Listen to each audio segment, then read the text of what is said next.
தேனியில் மதுபோதையில் தகராறில் ஈடுபட்ட இளைஞர்களை தட்டி கேட்டவரின் வீட்டில் புகுந்து தாக்குதல் நடத்திய சம்பவம் அதிர்ச்சியை ஏற்படுத்தியுள்ளது. கூடுதல் விவரங்களோடு இணைகிறார் நமது செய்தியாளர் சிவசபாபதி. வணக்கம் சிவசபாபதி.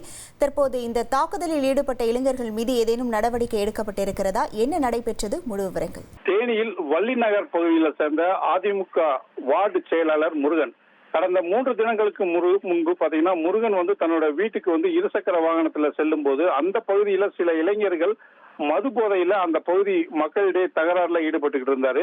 இதனை பாத்தீங்கன்னா முருகன் தட்டி கேட்டு அமைதியா செல்ல மாட்டீங்களா, ஏன் மது போதையில இந்த மாதிரி தகராறுல ஈடுபடுறீங்க அப்படின்னு சொல்லிட்டு அவரை தட்டி கேட்டாரு.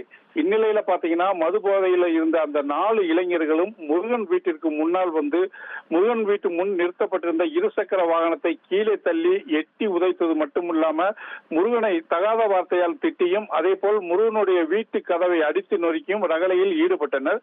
இதனையடுத்து பாத்தீங்கன்னா முருகன் அள்ளிநகரம் காவல் நிலையத்துல இச்சம்பவம் குறித்து அந்த 4 பேர் மீது புகார் அளித்திருந்தார். அதே போல பாத்தீங்கன்னா மது போதையில் ஈடுபட்ட அந்த 4 பேரும் பாத்தீங்கன்னா முருகன் தன்னை தாக்கியதாக காவல் நிலையத்துல புகார் அளிச்சிருக்காங்க. இரு தரப்பினர்கிட்டையும் போலீசார் விசாரணை செஞ்சுட்டு இருக்காங்க. இது மட்டும் இல்லாம அந்த பகுதியில இந்த 4 பேருக்கும் தகாத முறையில் ஈடுபட்டார்களா, தகராறுல ஈடுபட்டார்களா அப்படிங்கிறத போலீசார் தற்பொழுது விசாரணை செய்து கொண்டு வருகின்றனர். உங்கள் விவரங்களுக்கு நன்றி சிவசபாபதி. ட்ரெண்ட ஃப்ரெண்ட் ஆக்கிக்கோங்க. தந்தி டிவியின் சப்ஸ்கிரைபர்ஸ் அண்ட் ஃபாலோவர்ஸ் குடும்பத்துல நீங்களும் இணையுங்க.